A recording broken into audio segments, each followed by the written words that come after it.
Wednesday brings us on to a North London derby, Arsenal versus Tottenham Hotspur. You can see the Arsenal shirt, you can see the Tottenham hoodie. We're in the right attire for it. And what we're going to be doing is a combined 11 on the current Arsenal and the current Spurs teams. This might get interesting, Junior. It's going to be, I think it's going to be a bit of a tough one for sure. Luckily, we've got an adjudicator here. Yeah, I'm sitting in the middle so I can keep you apart from each other.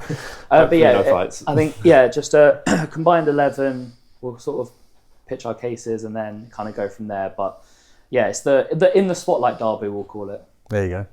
Sorted. Okay, so I assume we'll go for like a 4-3-3 standard. Yeah, I think a standard. So Okay, so goalie, if you want to state your Case case. forward. it's gonna have to be Tommy Setford. No, I'm joking. It's gonna have to be David Raya. I think he's been really consistent for Arsenal. I think sometimes, parrying wise, been a bit more than I would have liked it to. Like against Newcastle, parrying it straight to Anthony Gordon. But generally speaking, I think he's been brilliant. His distribution's unbelievable. The way he claims crosses for someone who's only 6 foot is really, really good. Made some wonder saves as well. In general, he's a very good shot stopper. And I think in general, he's just been so consistent for Arsenal, a top keeper. And I just think comparatively with Vicario, say your side of things with him, I just think he has his limitations, which teams target quite a bit too, like from corners and set pieces and whatnot. And then distribution isn't amazing in that regard. So yeah, that's kind of... Yeah, well, to be honest, I'll save us the time. I feel like we won't have to state our cases for everyone. I do really like Vicario, by the way, and I think that he came into the team and he was a bit nervy at first, but he very much grew into the team. He has had his sort of weakness targeted, which is set pieces and claiming corners, but I think even that, he did get better at it, but I think once the stigma was there, wasn't able to get rid of the label. But I do think Raya is the better keeper of the two. I think he does make really clinical saves, as does Vicario. But yeah, for me, for a combined 11, I'll put David Raya in there. So obviously I have a kind of deciding vote, if you like. So special. That'd be amazing if you went for Vicario. If even I've gone for Raya. Yeah, I hate Raya. Punch me in the face once. But look, on Vicario, I'm actually friends with his agent and work with his agent, and he says he's such a lovely guy and a massive fan favourite, and is always doing charity stuff. Absolutely, always doing stuff, and the fans love him. He's absolutely mad as a lorry, but then I think all goalies are, right? I think he said when he was signing for us, he said when he found out it was Tottenham, he said, "I'll walk there if I have to." Because as a fan point of view, we all absolutely love him. And his passion is, I feel like that's kind of in some. I weirdly know I have a lot of friends that are goalkeepers, and they love that sort of old school. I think Ramsdale was the same kind of vibe where they're a bit honest, they're a bit open, but they are really relatable and they have character. They wear the heart on the sleeve, don't they? Exactly, and I think Vicario's like that. So I love Vicario, but out of the two, I will put David Raya in there. So I'll go with purely on two factors. One, the amount of clean sheets he's had. Yeah. And two, his spectacular beard game. So it's very strong. Unbelievable beard game. The lines are just spectacular. So beard for me wins it alone. All right, where else do you get content like this? That's all I'm asking. So you didn't think I was going to say that, did you? But yeah, I think it's probably most clean sheets in the Premier League. Yeah, it's relentless. He's a great shot stopper, for sure. So yeah, I think we all agree. Okay, so Raya in goal, so fullbacks are an interesting one, really. They are, yeah. I think both of them are highly debatable. Debatable for just Arsenal in itself, and then debatable with Spurs. We'll start with left back. In my opinion, your options are either Udogie, who started life really, really well at Spurs. Then you've got Miles Lewis-Skelly, who's come into the team for Arsenal and been phenomenal, but not showed his age at all. And then you've also got Calafiori, who, availability-wise, I do downgrade players a tiny bit on availability in terms of I'd take someone who's more available. I factor that into the debate, essentially. I'll let you go with this one first, because I'm stuck here, even with just the Arsenal side of things. Yeah, for me, I feel like maybe in a year or two it might be different, but I think Calafiori's only been here half a year and he hasn't played too much, and Lewis Kelly's been great, but again, very limited minutes. Whereas I think Udogie, again, I'm a massive fan of Udogie, another Italian player that's come over from the Italian league, and he's impressed massively. Again, like Vicario, in the system we play, the left back, where it used to naturally originally be like, oh, if you're not good at the game, you play left back because that's the easiest position, and now you see fullbacks are maybe, like in some systems, the most important players in some setups. And I think Udogie has been phenomenal for us. Unfortunately for him, one, he's had injury issues, but two, we just don't have cover there. So he's just outplayed and he's knackered. And I feel bad for him because he is such a quality player. And I think even a couple of weeks ago, he was given a rest. And then the next week, lo and behold, he actually looked really refreshed and was on it. So for me, I think Udogie goes in at left back. I think he's class. Yeah, I would agree. I think Udogie. I think Skelly's young player has come in and done well when he's come in, but Very early days. Yeah. Calafiore looks flashes a sort of decent player, but again, without too much. So I think with the lack of choice, really, we go for Udogie. Okay, and then right back. I'll be generous on that. No, I'm joking. Right back, I think, is a very difficult one, but because I think you've got two brilliant options, both different types of players. Yeah, very different. You've got different options. Pedro Porro, who I think is in the Trent mould of things. Talk about Arsenal players, otherwise he's not really able to say anything. That's fine. I talk about Arsenal players as well. Keep it nice and neutral. There you go. Fair. Yeah, you've got Pedro Porro in the Trent mould of things, and you've got Ben White, who has shown that although he was signed as a centre-back in quotation marks, he has been a consistent right-back for Arsenal, been one of Arsenal's most consistent players, a player who, up until now with the surgery he's got on his injury, his availability has been second to none. You know, he filled in at centre-back even against Liverpool and did a good job. In general, ever since he's come to the club, I think he's been brilliant. So I don't really mind on this one because it's two really different profiles and kind of what you prefer. And I really do like Ben White's offensive game too, and I think he overlaps really well with Saka and whatnot. So I'm going to go Ben White as a big fan of his and an Arsenal fan, but I understand siding the other way. Yeah, I mean, for me, I think Pedro Porro is better attacking. I think Ben White's better defending. So I guess it kind of depends. They play very different systems. Ben White is very solid defensively. As you said, he can kind of play along that back line, which allows him to fill in as a defender, whereas Pedro Porro, attacking-wise, he's fantastic. His set pieces are really prominent as well, and I really like him as a player that's come in. I know he's come under a lot of scrutiny recently, but a lot of the players have. But I guess we'll leave this one up to Tim. I'd go Porro just for personal choice, but I can also see an argument for Ben White as well. Yeah, so it's a tough one. I obviously don't want to be thinking of I'm just going to put all the Arsenal players in. So I'm trying to balance it a little bit. No, but I think also... You've got to be honest, but I think if you look at the amount of goals that Spurs have leaked recently, to put Porro in would not be... It's questionable. It's questionable to put that in. So I think purely because of the amount of goals that you guys are leaking, I think maybe it's got to be... I think with this system that this made-up team is playing as well, if we're playing a Udogie left-back, he's going to be pushing forward, so Ben White can sit in as a 3. So we'll go Ben White. I'm happy to go Ben White. Right, we need to get some better Spurs players in there. Maybe the attacking ones will be better. I think that's probably where we're holding out for. Yeah. I mean, you wanted me to talk about Arsenal players for these two positions and putting my foot down. Gabriel Saliba. Yeah. Pretty solid choices. They've been a really strong pairing and utilised their strengths massively, attacking-wise as well as defending. I think from the Tottenham argument, I really like Mickey van der Ven, and I think that he's going to be a namesake in Tottenham and in the Premier League for years to come. Unfortunately, he's got hamstrings that are, when his strength is speed and sweeping, the fact that his hamstrings are so sensitive, it's heartbreaking for him because he is such a quality player. But it's not just his speed, like his reading of the game is brilliant and it allows Romero to sort of do his thing. I'm a big fan of Romero, but I do think he has mistaken him as well, which is unfortunate because he has a lot of potential. But again, I think because they both have injury issues, and I think especially over the last couple of years, both Saliba and Gabriel have been very consistent. So I see them two going in. Yeah, so I'm quite fortunate to say that I know Gilberto really well, and obviously he's an ex-Arsenal player and he's involved still with Arsenal. And I talked to him about it, and we were talking. It was a couple of years ago, and I think it might be against City when he got sent off in the first half. I remember that. We were like, in order for Arsenal to win titles, that needs to stop happening.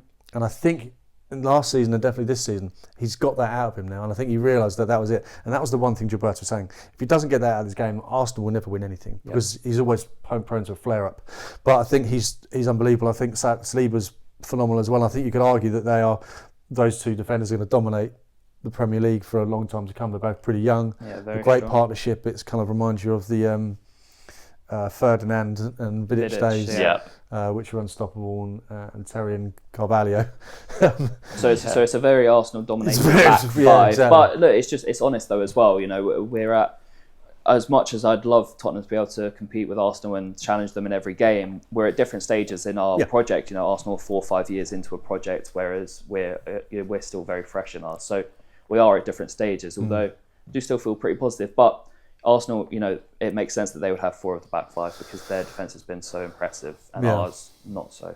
You touched on it shortly. I don't know if we can talk about it right now. Maybe ask this question later. But what do you think about Ange's sort of playing style? The fact that he's just sticking with it and there doesn't seem to be a plan B, and he's shipping all these goals. I think we'll talk about that afterwards because that's definitely something that I'll definitely go into properly. But I reckon we'll finish the 11 first. So midfield 3 now. So I think in terms of holding, we're looking at, from Arsenal's point of view, Rice is probably the nominal number 1 choice. For Tottenham, I'd put Pape Sarr in there. Again, we have a very young core, and I've been very impressed with Sarr. I think that his development has been, when he came over, didn't have too many high hopes for him, or too many expectations, should I say, but I've been pleasantly surprised and impressed with his performances.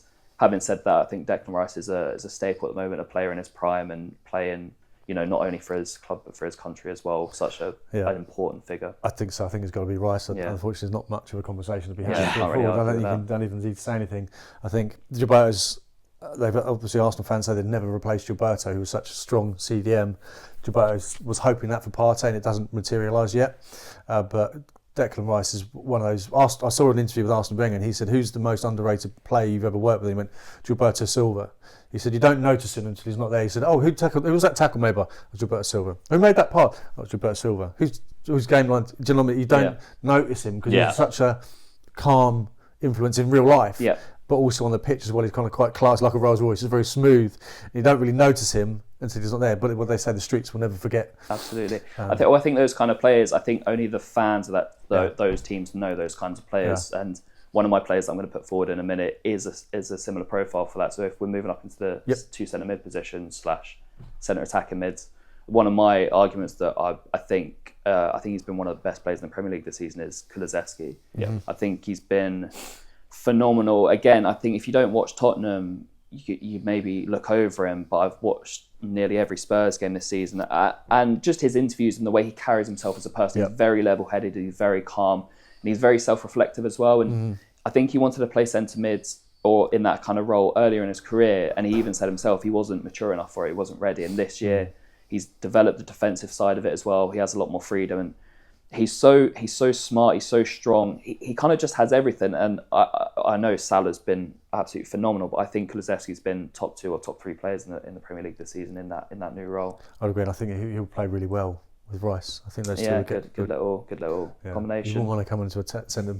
You want to be a winger going through that midfield, would you? No, not at all. Are you happy with Kulusevski being in there? Obviously, I know we've got one other position, but if you want to...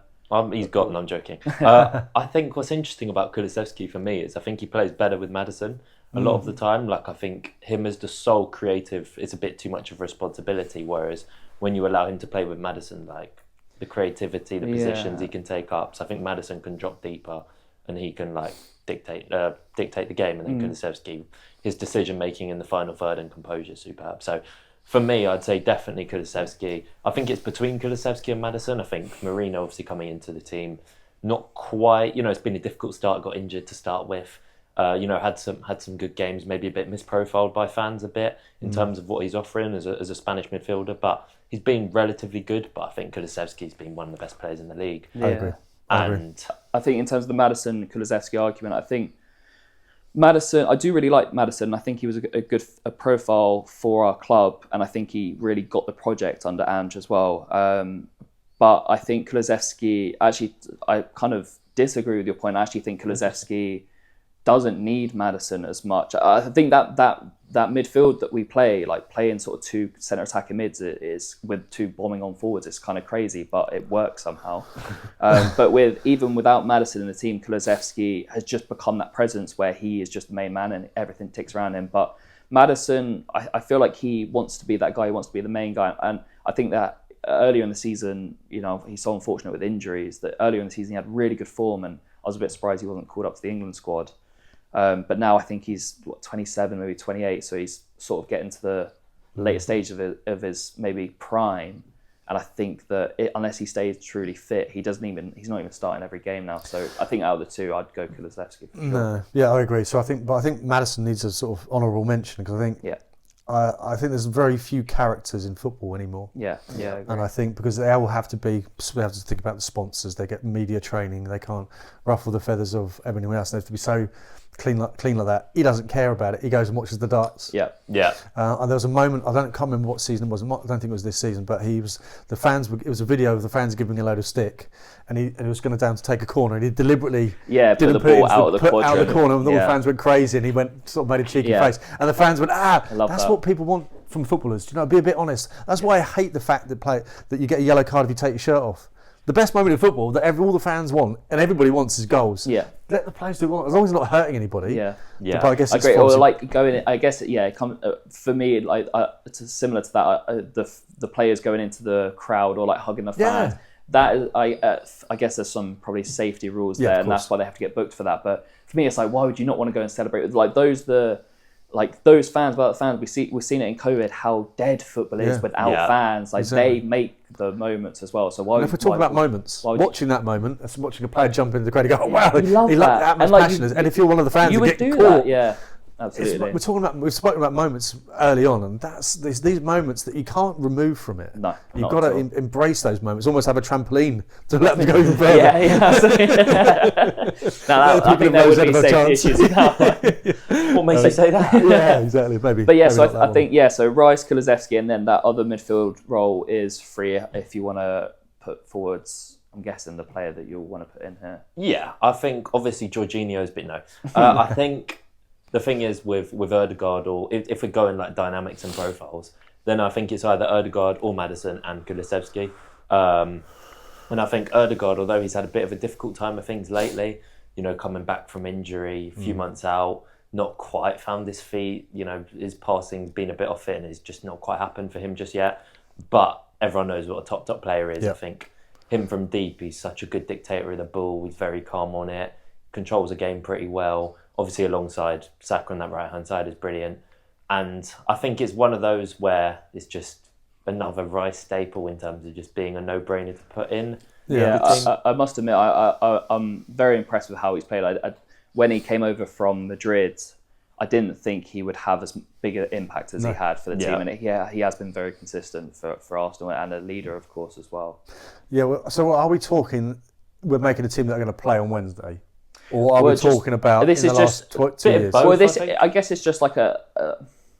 Because if we're choosing a game to go on Wednesday, then I'll put Maddison in ahead of Ødegaard because... I think it's more so like just... current form type of thing. Not current form, but just just as a whole, as a player. Fine. Then I'll choose Ødegaard. Yeah, that's fair enough. He's one of the best Premier League players in the Premier League. Yeah, he's been fantastic. Over the last couple of years. So that's Rice, Kulusevski, Ødegaard, another pretty solid three to be fair. And then moving forwards... This is where it gets I think we'll save some time on the right wing. We'll go Saka because I love Johnson, but I just think Saka's been phenomenal. I think he'll come good though. I think he's looking really well at the beginning of the season. He gets a lot of stick. He takes a lot, and I do feel bad for him. And he's massively improved. He suits our system very well. But Saka's been a phenomenal player for Arsenal.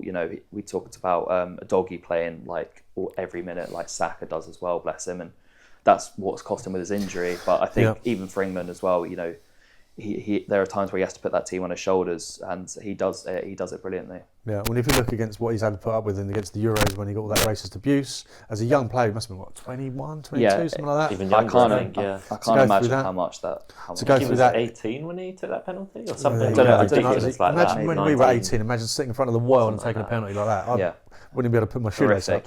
So the fact that he's come back after that through that adversity is only going to make him stronger. So it shows him as a character. So not only as a football, but as a person. He's in. Yeah, a rivalries aside, I got big respect for him as a player and as a person as well, because I think he's very mature, very sets precedent, and he's a good man. Obviously, as you say, going without saying it's Bukayo, but just a little bit on him.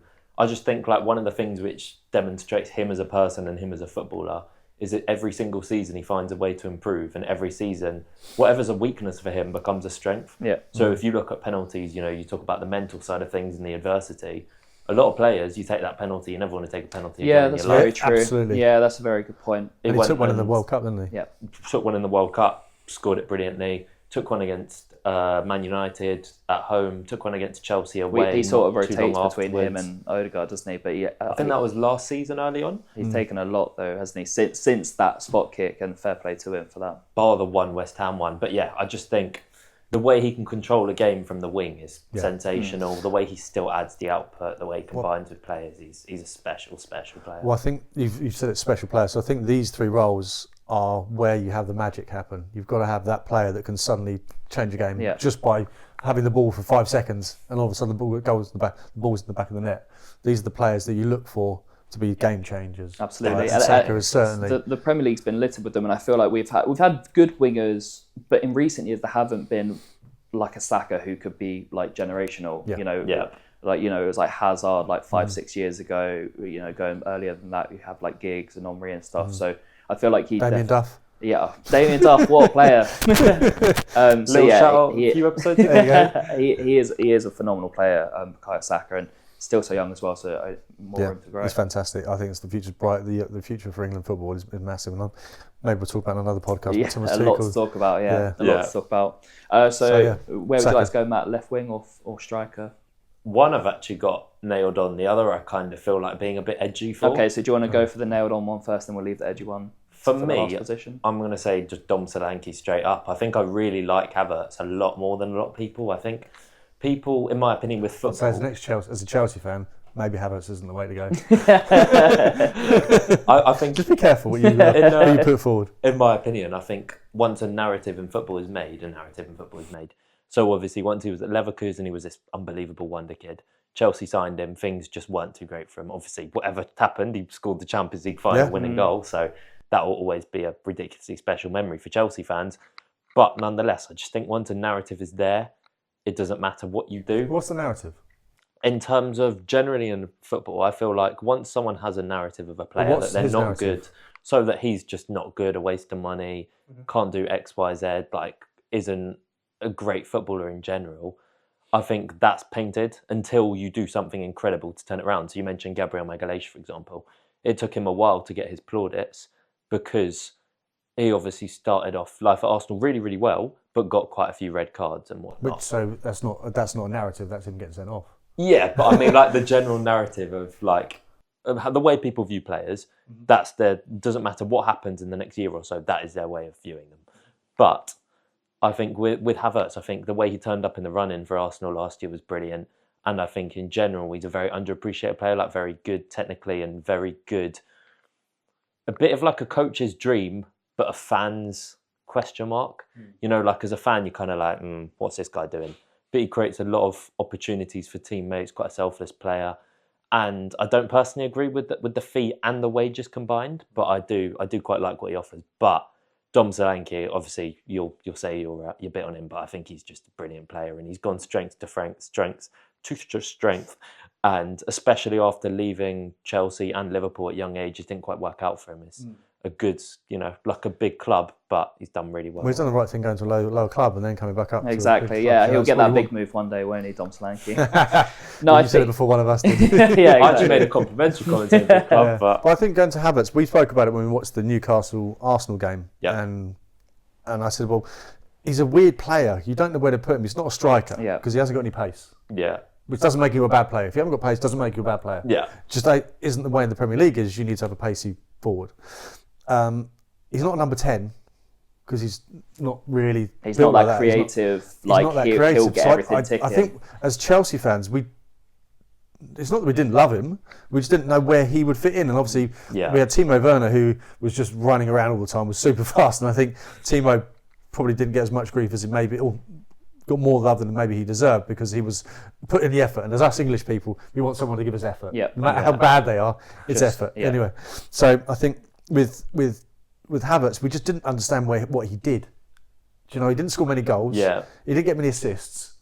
You're like, what are you here for, mate? Yeah. And I know, again, there's another agent that I know. He's a great human being and does loads of work for charity. Yeah. So this is not judging footballers by their personality and anything else. This is just talking about him on the pitch. Because I know he's another great guy. But we just couldn't work out where he was. He wasn't a winger. He wasn't a striker. He wasn't a number 10. It's like, and if you're a player like that and you're banging in goals, you go, it doesn't really matter. Yeah. Just let him do what he wants. Or if he's getting assist after assist after assist, you go, it doesn't matter. Just let him run free. He's like the luxury player that you kind of build the team around. But he wasn't that. And so I think that's the narrative. Is what we were talking about the other day. He's a bit of an enigma, really. I think when he joined Arsenal, he did go through a rough patch, and like you said, because he didn't have that speciality. If you don't have a speciality and you're not in form, you look like a very average player. Yeah. In a league where you're surrounded by quality players, you will very much look out of place. Yeah. But to be fair to him, he did fight back and he found a bit of form, and he was strong for them in the back end of the season. One of the best goal scorers in 2024, I believe. Was he? Yeah, which speaks volumes about how much better I think he is than given credit for. Yeah. Well, maybe the setup and the way he played in Arsenal is much more suits him. Yeah, but then at the same time, I think once he goes through a rough patch, people are very quick to turn on him, rightfully or wrongfully. But isn't that every player? Yeah. Yeah, I think some players get more. more. Dom Solanke, he was. That's the thing. He wasn't scoring the goals. I think that's not a habit. So I don't know if you've got a special relationship with him. It seems to be. I think that's every player, right? Yeah. If you're out of form. Do you not think? Do you not think some players get more of a brunt of it than I'd say Maddison gets more abuse than most. Maddison gets a lot as well, but I think it depends on the player as well, because Maddison, when he's good, he wants to be the main guy where everything goes through. So then he plays at a higher risk level, because then he risks turning over the ball. So then he's susceptible to criticism, which he will get. But I think he takes that on his shoulders. He welcomes that because then when you get those good moments, it's great for him. And for someone like Dom Solanke, who, when you're a striker, you know, gone through Chelsea, Liverpool, some would say that he's like failed at those clubs, which like isn't true. And where your main target is to score goals and you're not doing that, then I can imagine your confidence is low. But fair play to him, because he has carried on going and going and going, believed in himself, and now he's getting that opportunity in the platform. Had a really good season with Bournemouth, come to Tottenham, really suit the system, now in the England team again. So for that sort of striker position, I will sort of put my foot down with Dom Solanke, because again, I think his numbers are getting better as well. But if you don't watch Tottenham games, you probably just look at the stats, and maybe his stats aren't the best, even though I think he is getting some goals and assists now. But watching the Tottenham games, when we signed him, I was a bit uncertain, but I love this player. I think he is phenomenal for our system. His work rate off the ball is phenomenal. Like, he absolutely puts his everything out on the pitch, and that's all. You said, like, as English people, I think all we ask for is hard work and effort. At any level, a Sunday league, like my Sunday league team, I get really annoyed at my team because I don't care if you're not as good as them. All I ask, which you should be able to do, is at the very minimum, at 90 minutes, you come off that pitch going, I couldn't have given any more in that game. And Dom Solanke is absolutely one of those players that does that. Yeah, so I think Dom Solanke, as a dad, that's what I try and impress on my son, who's 12 now, and he had that. He didn't just move to grammar school and didn't get selected for the school football team. Worked his butt off and has now got into it. So that's the proudest moment as a father, because that's what you want. You need them. You have to allow them to go through this adversity in order to create the character that they're going to be when they're older. Absolutely. So it's heartbreaking for him. He came back in tears that he didn't make it. But I was like, well, let's work hard. If you want it, I'll work with you. Let's do it. And that's amazing to see that in such a young person as well. Well, it's all down to his parents. But I think the reason why I was saying that is I think the Dom Solanke story, he obviously has great advisors around him that said, look, it ain't working well at Liverpool. We need to drop down to Bournemouth. That's no disrespect to Bournemouth. Yeah. But they are a smaller club than Liverpool. Yeah, of course. Yeah. Work your butt off there, then let's move. And that's what the sort of blueprint should be for all players. It doesn't mean your career's over.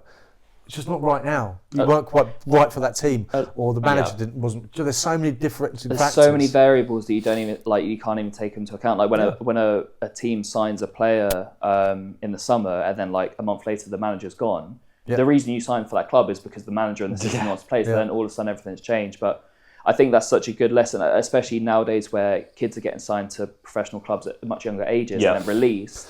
That can feel like it's it, but it's exactly that. It's that mental strength to be like, no, it's not over.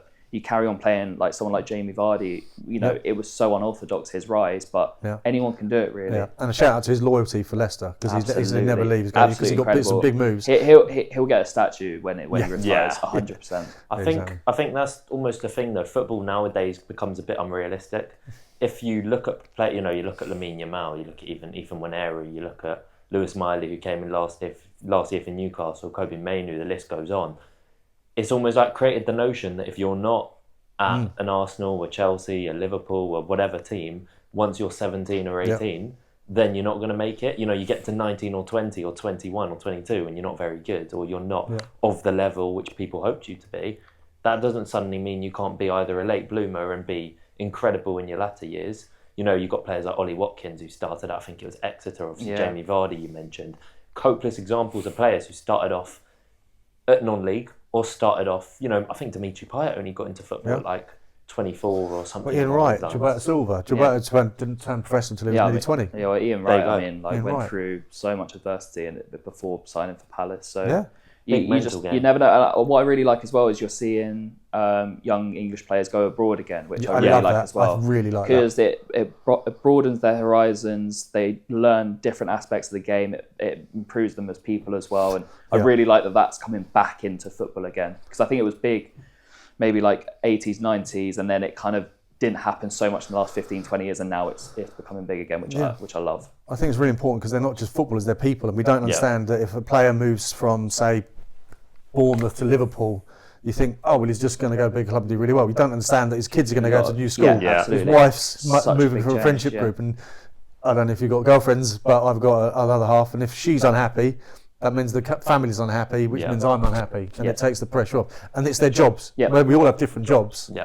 Whereas if their job is kicking the football pretty well, it doesn't mean you don't have the stress of your children being ill or financial worries or other stuff. You still they might be more extreme, but you still have the same problems. They're still people. And if it doesn't fit, if we moved to Liverpool, we go, fuck, I'm going to miss my parents, or I'm going to miss this, or I'm going to miss that. I've got to get new friends, I've got to find a house. There's a lot of upheaval. Yes, the players are looked after by doing that, but it's still a brand new environment. They're still human beings at the end of the day, and people kind of don't see that aspect. They kind of forget about that. I mean, I think when Harry Kane moved to Germany, I think his wife and 3 young kids were living out of a hotel for the first 6 months in Munich. So stuff like that you don't see and you don't think about, but they are human at the end of the day. But to kind of come back round, so I think we'll settle on Dom Solanke as the striker. I do like Havertz, and I think he is getting better, but I think Solanke has massively impressed me as well. I think he's been phenomenal. For me, as a Solanke striker, up top. So I'm interested because I thought the left winger was more stapled for you,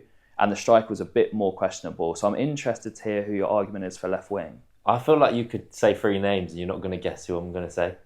Okay, well then go let me know who you're... It's not actually the one I'm going to go with, I don't think. But I'm actually going to say James Maddison.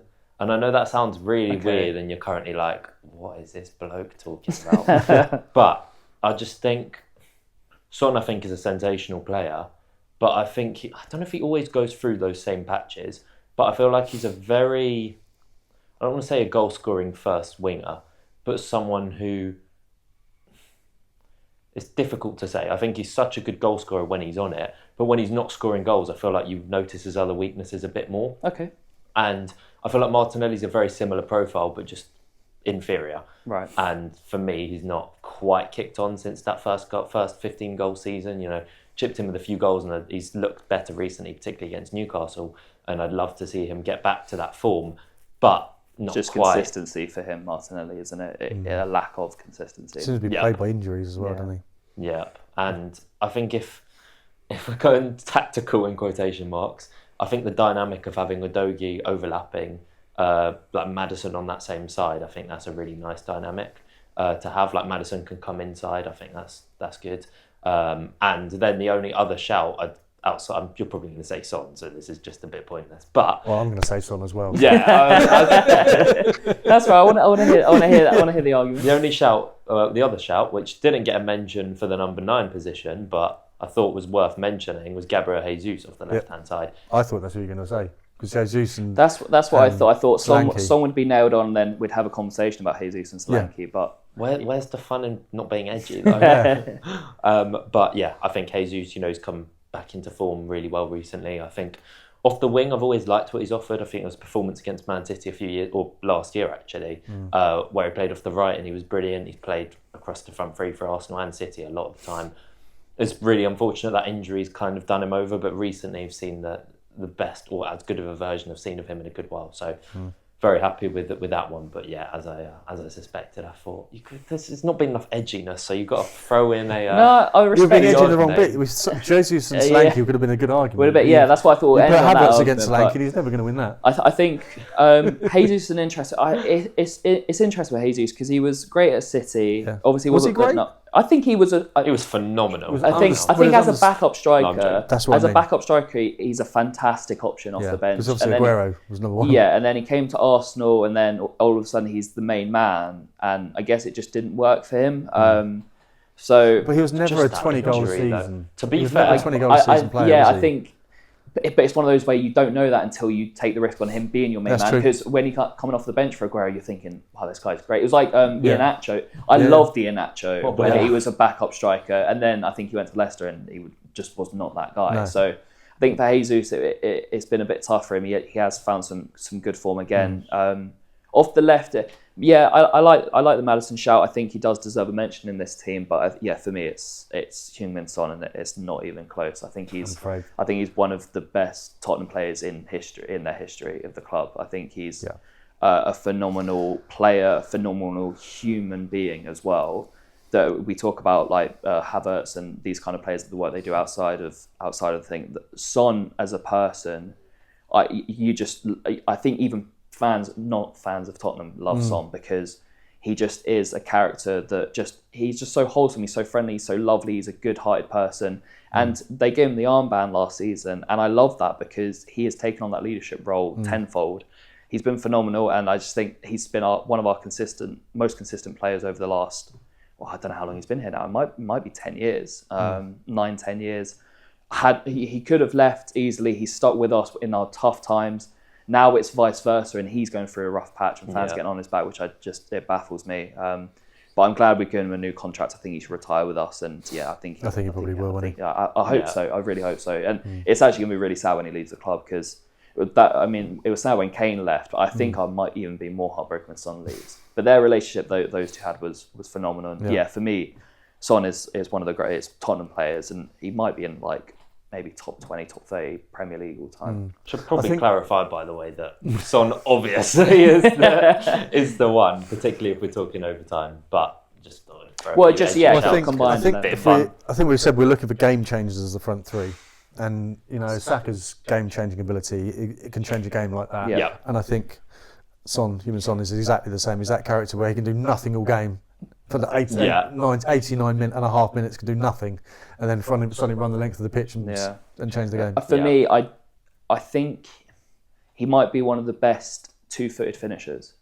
He is as strong on his left foot as he is on his right foot, and that I think it's taken for granted sometimes. But you look at his goal compilations and stuff. Half of them are on his left and half of them are on his right. He is so good on both feet, which makes him impossible to defend because you don't know what side he's got. You show him either side and he's going to put it in the corner. But I think I absolutely love Son as a player, and I think for me he's in that left wing spot. Are we going to do managers? Well, probably a bit. This could be debatable. Should we do a set piece? Maybe a separate podcast, maybe. Yeah. For that. So I think overall, I think it's the defence dominated by Arsenal. We've got Raya. Udogie is the left back, and then Gabriel Saliba and Ben White in the defence, which makes sense. Arsenal have been a phenomenal defensive team over the last couple of years. Tottenham not. Just realised, by the way, I've just completely forgot about a name entirely for, I'd say, only right back, to be fair. Jurrien Timber, what a player. Just wanted to mention that name very I do like him again, though. He's played I feel like he's played 15 games in total, so it's quite hard to put him in. It's like Calafiori, really good player, but it's hard. I haven't seen enough of him yet. Yeah, I think he does look like a solid signing though. And when Arsenal signed him last season, I was impressed because he's a really good signing. And unfortunate for him, he got such a big injury. But another good name in a couple of years when we're doing this team, he could be someone that's in there. But mainly Arsenal defence. In the midfield, I guess two Arsenal midfielders again: Rice, Odegaard, and then Kulusevski. And then up top, two Tottenham players: Son, Solanke, and Saka. The S's. Triple S threat. I think it's a pretty solid team. I think it's a pretty fair team as well. Yeah, I think that there's many arguments. I'm sure we'll find them. Look, that's the thing. Add in the comments what you think of the team. It's all opinion, but I'd love for people to comment down below your combined 11. Who you think we've missed out? Who you think should have gone in there? And what you think of Kai Havertz? Yeah, what you think of Kai Havertz? Because Matt loves him. Yeah. Amazing. Well, I hope you're enjoying the series as much as we are making them. Please like the video if you are subscribed to the Striver channel as well. Plenty of big stuff coming up in 2025 for the Striver team. But until then, we'll see you on the next one.